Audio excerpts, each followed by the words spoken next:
निकिता के परिवार में छाया मातम। डीसी से लेकर विधायक पहुंचे निकिता के घर बल्लभगढ़ में। अग्रवाल कॉलेज से बाहर बीकॉम फाइनल ईयर की छात्रा निकिता तोमर की सरेआम गोली मारकर हत्या कर दी गई। निकिता तोमर के घर डीसी यशपाल यादव, पृथला विधायक नयनपाल रावत, कांग्रेस से पूर्व विधायक करण दलाल और परिवहन मंत्री मूलचंद शर्मा परिवारजनों को सांत्वना और सहानुभूति देने पहुंचे। परिजनों ने दोषियों के खिलाफ एसआईटी गठित करने की मांग की थी, जिसे तुरंत प्रभाव से पूरा किया गया। निकिता तोमर की मौत से परिवार में दुख का माहौल बना हुआ है। ऐसे में निकिता तोमर के घर डीसी यशपाल यादव, पृथला विधायक नयनपाल रावत, कांग्रेस से पूर्व विधायक करण दलाल और परिवहन मंत्री मूलचंद शर्मा परिवारजनों को सांत्वना और सहानुभूति देने पहुंचे। इस दौरान परिवारजनों का गुस्सा डीसी यशपाल यादव पर फूटा। परिजनों ने अपनी नाराजगी जाहिर की। वहीं फरीदाबाद के डीसी यशपाल यादव ने कहा कि प्रशासन की ओर से परिवार को पूरा सपोर्ट है। दोषियों के खिलाफ एसआईटी भी गठित की गई है। उनकी सभी मांगों पर गौर किया जा रहा है। मेरी इनसे अभी मुलाकात हुई है और कल भी जब बात हुई थी तो उनकी 3-4 डिमांड थी जो हमारे को इन्होंने कम्युनिकेट की थी। और उस डिमांड में सबसे महत्वपूर्ण चीज़ ये थी कि ये सुरक्षा की मांग कर रहे हैं। सुरक्षा के लिए ऑलरेडी पुलिस प्रबंध कर दिया गया है। दूसरा उनकी डिमांड ये थी कि एसआईटी कंस्टिट्यूट की जाए, जो कि कर दी गई है। एसआईटी में भी इनकी तरफ से 2 नाम आए थे जिसमें इनको भरोसा था, उसको भी शामिल करने के लिए कह दिया गया है, उसको शामिल कर दिया जाएगा। इसके अलावा इनका ये डिमांड है कि इसको तेज़ गति से थोड़ा कर दिया जाए, तो उसके लिए ऑलरेडी प्रयासरत हैं और जितना जल्दी होगा इसको खत्म करके चलन। किस तरह की सुरक्षा परिवार को दी जाएगी? सारे पुलिस फोर्स इसके लिए लगाई गई है और जो भी प्रोटोकॉल होता है सिक्योरिटी का, वो सिक्योरिटी का पूरा प्रोटोकॉल फॉलो किया जाएगा। एक भाई की सरकारी नौकरी और फाइनेंशियल मदद की उन्होंने डिमांड की थी, उस पर क्या? अभी तक इस तरह की कोई डिमांड हमारे पास में नहीं आई है। अगर इस तरह की कोई डिमांड आएगी तो उसके ऊपर भी विचार करेंगे। परिवार की नाराजगी आपसे 2 तरीके से, एक तो डेड बॉडी देरी से उनको मिली और आप उसमें कहीं भूमिका नहीं निभा पाए। दूसरा, आप अंतिम संस्कार में प्रशासन की तरफ से कोई शामिल नहीं हुआ, आपके सामने उन्होंने नाराजगी जाहिर की है। देखिए, एक व्यक्ति यहाँ पर कोई बैठे हुए थे जिसने ये बात कही। मैंने लड़की के फादर से बात की है जो लगातार हमारे संपर्क में थे। उस आदमी ने जो बोला उसको ये पता नहीं था कौन ऑफिसर थे, कौन कहाँ पर मौजूद थे। मैं खुद कल बीके में मौजूद रहा हूँ। जब बॉडी चलेगी उसके 1 घंटे के बाद में वहाँ से आया हूँ। सुबह से हमारी एसडीएम जो बल्लभगढ़ अपराजिता और हमारे एडीसी हैं सतबीर मान जी, वो बल्लभगढ़ में जहाँ एजिटेशन हाईवे के ऊपर कर रहे थे लगातार उनके बीच में मौजूद रहे थे। भटकल के एसडीएम बीके के अंदर मौजूद रहे थे।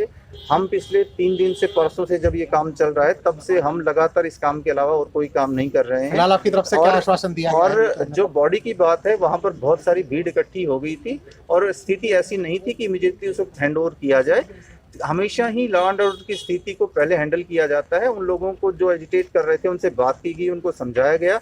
परिवार ने खुद भी कल भी कहा, उनके फादर ने भी रिकॉर्ड के ऊपर कहा है कि प्रशासन से, पुलिस से हमें पूरा सहयोग मिला है, लगातार प्रोएक्टिवली हमने उनकी मदद की है।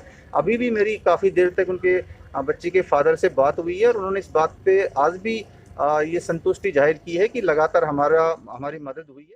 वहीं निकिता तोमर के निवास पर पहुंचे हरियाणा के कैबिनेट मंत्री मूलचंद शर्मा ने कहा कि प्रशासन से निकिता तोमर को पूरी तरह इंसाफ मिलेगा। दोषियों को जल्द सजा दी जाएगी। आदमी हो, चाहे रसूख वाला आदमी हो, और फरीदाबाद के लोगों को जब तक न्याय नहीं मिलेगा, एसआईटी गठित है, फास्ट ट्रैक में केस चलेगा और सारा दूध का दूध पानी होगा। वही सारे इसमें कौन कौन शामिल है, कौन कौन लोग हैं, इस सारे को परिवार को मैंने भरोसा दिया। लव जिहाद का एंगल सामने आ रहा था। कल पूरे दिन हमने देखा कि परिवार पूरी तरह से परेशान रहा। अब दोनों आरोपियों को गिरफ्तार कर लिया है। किस तरह का विश्वास आपने दिलाया है? परिवार क्या कह रहा है? नहीं, परिवार का विश्वास है, भरोसा है। सरकार की तरफ से मैं यहाँ आया हूँ, सरकार की तरफ से मेरी विधानसभा का मामला है। परिवार के लिए जो भी परिवार के सुरक्षा है या परिवार के लिए जो भी बात कहेंगे उस बात की हम पैरवी करेंगे। सरकार की तरफ से क्या आश्वासन दिया है आपने? भी जो कानून का भरोसा है, कोई कानून न्याय दिलाने का काम करेगा। जो एसआईटी की बात थी, सुरक्षा की बात है, सब होती है। सर, हरियाणा होम मिनिस्टर ने कहा है कि 2018 में भी एक मैटर रजिस्टर जो किया गया था वो वापस ले लिया गया था क्योंकि जो एक्यूज है उसके रिलेटिव कांग्रेस में तो दबाव में ले लिया गया था। उस पर क्या? कोई बात नहीं, 2018 में जो भी हुआ वो तो आपको पता ही है सारी चीज। तो सारी जानकारी अब तो ये है कि भाई अब बेटी के जाने की बात है। 2018 में तो होता तो हादसा न होता। अनिल विज ने साफ तौर पर आज कहा है कि कांग्रेस का दबाव था जिसके चलते 2018 में इनको अपना केस वापस लेना पड़ा और इस वजह से अब पूरी तरह से जो जांच है वो 2018 से और अब तक की पूरी कराई जाएगी। कोशिश इस बात की कि पूरी तरह से बिटिया को न्याय मिल पाए। जो विज जी ने कहा है हम साहब ने बिल्कुल ठीक है, 18 से अब तक पूरी कराई। सर फैमिली को क्या कोई सिक्योरिटी और कंपनसेशन का भी? बिल्कुल जो कहेंगे परिवार को सिक्योरिटी वो देंगे। लेकिन सवाल ये उठ रहा है कि आमतौर पर अगर कोई दूसरे समुदाय के लोग होते, लोग ये आरोप ये लगा रहे हैं कि जो दूसरे समुदाय का अगर कोई होता तो अब तक राहुल गांधी प्रियंका गांधी यहाँ आ चुके होते, लेकिन यहाँ पर अभी तक कांग्रेस की तरफ से सिर्फ करण दलाल पहुंचे और कोई नहीं पहुंचा। करण दलाल भी ये कहकर गए हैं कि राहुल गांधी और प्रियंका गांधी को आना चाहिए। आपको नहीं लगता कि ये लोग सिर्फ राजनीति करते हैं? वो परिवार जो गांधी परिवार है उनकी सोच उनका विचार देश से अलग है और उनको आना चाहिए। जब वहाँ हाथ तक जा सकते हैं यहाँ भी आना चाहिए। फरीदाबाद है, हाईवे पे है, नज़दीक है, आधा किलोमीटर का एरिया है, आना चाहिए। जब जुनैद का केस हुआ था तो हमने देखा कि राहुल गांधी खुद निकल कर आए थे और आज नहीं, राहुल गांधी को, कांग्रेस के मित्रों को, ये बेटी सबकी है, एक किसी पार्टी की नहीं है। ये बेटी सबकी साझी होती है। बेटी अपने शहर की है, बेटी फरीदाबाद। वहीं प्रितला से विधायक नयनपाल रावत ने कहा कि मुख्यमंत्री मनोहर लाला के राज में हरियाणा में क्राइम के लिए कोई जगह नहीं है। आरोपियों को जल्द सजा होगी। पूरा प्रशासन इसके लिए प्रयासरत है। सूरत में हर हाल में पुलिस प्रशासन जिस तरह से मुस्तैदी से काम किया वैसे ही काम करता, क्योंकि माननीय मुख्यमंत्री मनोहर लाल जी के राज में इस तरह की घटनाओं के लिए कोई जगह नहीं है, क्राइम के लिए कोई जगह नहीं है। चाहे वो कितना बड़ा रसूखदार हो या रसूखदार का रिश्तेदार हो, जो दोनों जो दोषी थे गाड़ी समेत उनको पकड़ लिया गया, बरामद कर लिया गया है, उनको जेल भेज दिया गया है और इसके साथ साथ SIT गठित की गई है। फास्ट ट्रैक कोर्ट में ये केस चलेगा। माननीय मुख्यमंत्री महोदय ने इसकी जो आज्ञा ले ली है और जितना जल्दी से जल्दी दोषियों के खिलाफ जितनी तगड़ी जितनी न्यायोचित कार्रवाई है वो की जाएगी और किसी सूरत में भी जिन दोषियों जो उसमें और भी इस भूमिका को बनाने में, इस रचना को रचने में जो लोग और शामिल हैं उनको भी हर सूरत में पकड़ा जाएगा, किसी को छोड़ा नहीं जाएगा। लोग कह रहे हैं कि रसूखदार का बेटा है, बच निकलेगा, बेल में जाएगी, आजादी से घूमेगा।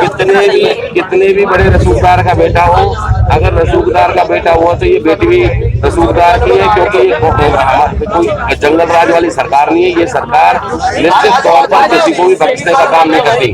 भारतीय जनता पार्टी की कोई भी सरकार इस तरह की घिनौनी हरकतों घटना को बर्दाश्त नहीं कर सकती। हर सूरत में, हर हाल में जो दोषी हैं वो चले गए हैं, अन्य दोषी हैं उनको भी अंदर जाना पड़ेगा। पीड़ितों की ऐसी बनती है कांग्रेस सरकार, हाथरस में पूरी कांग्रेस पहुंची, यहाँ पर कोई कांग्रेस का बड़ा नुमाइंदा नजर नहीं आया। देखिए, ये कांग्रेस का अपना निजी मामला है, वो कहाँ जाती है कहाँ नहीं जाती है, क्योंकि हम भारतीय जनता पार्टी किसी की मौत पर राजनीति नहीं करते। हो सकता है कांग्रेस को किसी की मौत पर राजनीति करने का शौक हो, तो वो उन को जैसे कोई दलित या कोई अगर मुस्लिम कोई अगर मर जाता है तो ये समझो कि कांग्रेस के घर का व्यक्ति। वहीं कांग्रेस के पूर्व विधायक करण दलाल ने कहा कि सरकार का बेटी पढ़ाओ बेटी बचाओ का नारा सार्थक नहीं है।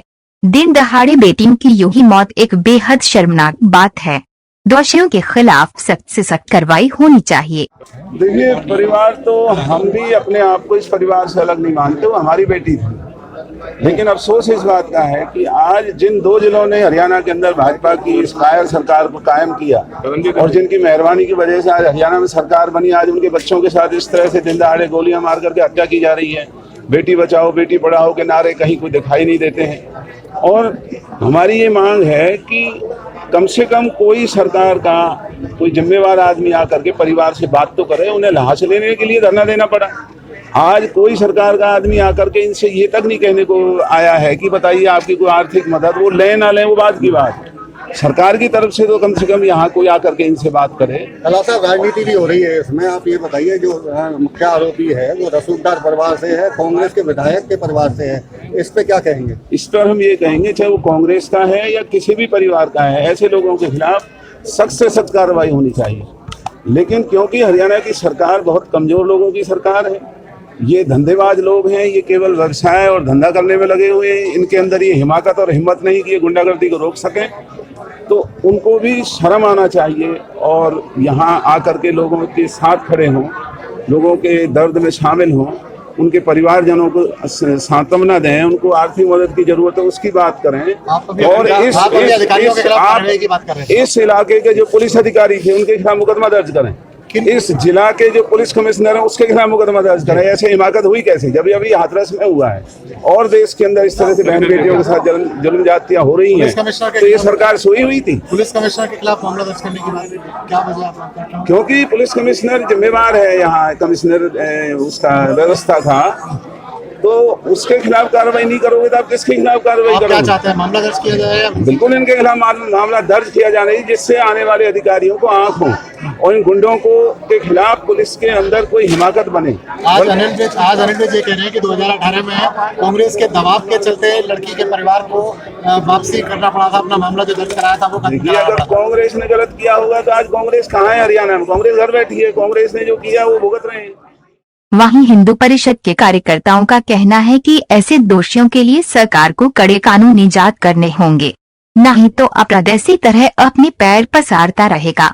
अब देखना ये होगा कि निकिता तोमर, जिसको दोषियों ने आराम मौत के घाट उतार दिया, इस छात्रा को कब तक इंसाफ मिल पाता है। ये प्री प्लान्ड था।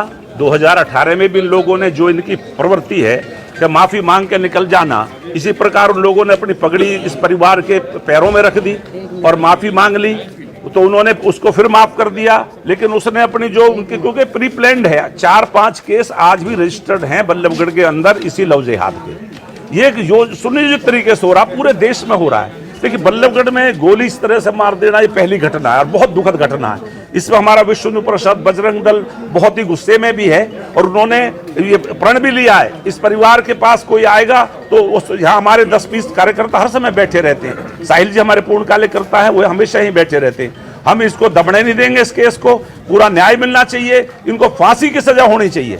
वैसे तो एनकाउंटर होना चाहिए इनका, जिस तरह से यूपी में उसका किया था बदमाश का, लेकिन चलो वो हम नहीं कह रहे, लेकिन कानून है, कानून के अंतर्गत चलेंगे, लेकिन सजा सख्त से सख्त, कम से कम फांसी की सजा उसको मिलनी चाहिए, ताकि इस परिवार को सांत्वना मिल सके।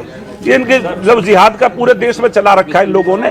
और यही आफ्ताब अहमद जो आज MLA है, 1992 में कॉलेज में पढ़ता था और उस टाइम भी इसने पूरे लोगों को लेकर के, जब ढांचा गिराया अयोध्या में, उस टाइम भी इसने निकल करके बच्चों को साथ लेकर के मंदिरों में भी टायर डाल के शिवलिंग को, मूर्तियों को भंग किया। इसी प्रकार गायों के, साइकिल के टायर, कार के टायर, गायों के गले में गौशाला थी, उसमें घुस करके गायों की हत्या की। ये अखबारों में भी आया, कोई मैं आज नई बात नहीं कह रहा हूँ, उस समय अखबारों में भी हुआ, खूब प्रचार भी हुआ, खूब सब सारी बातें सरकार के सामने आई। लेकिन ये वही इनके हौसले बढ़े हुए हैं, क्योंकि ऐसे लोगों के ही, ये जो लोकतांत्रिक कहते हैं ना, आपको सेकुलर कहते हैं, जो आपको कांग्रेस, उसी ने टिकट दे के बढ़ाया। ये कांग्रेस हमेशा उन्हीं लोगों की तरफदारी करती है, इसी तरह इनको हौसले बढ़ते हैं। ऐसे लोगों का टिकट नहीं देना चाहिए कभी भी, इनके खिलाफ कार्रवाई करनी चाहिए। पार्टी से कोई बयान नहीं आया। राहुल बाबा भाग के जो हाथरस जा रहे थे, आज क्या हो गया, फरीदाबाद इतनी थोड़ी सी दूरी पे, 20 किलोमीटर भी नहीं है, लेकिन वो नहीं आएंगे, प्रवक्ता कोई बयान नहीं देगा। MLA भी शायद, मुझे जैसा पता चला है कांग्रेस के यहाँ से, वो भी आज आया है, कल से उसको टाइम नहीं मिला। तो इस तरह की जो बातें हो रही है, हमें खड़ा होना पड़ेगा। फरीदाबाद से श्याम सुंदर मित्तल की रिपोर्ट। चैनल को लाइक सब्सक्राइब जरूर करें।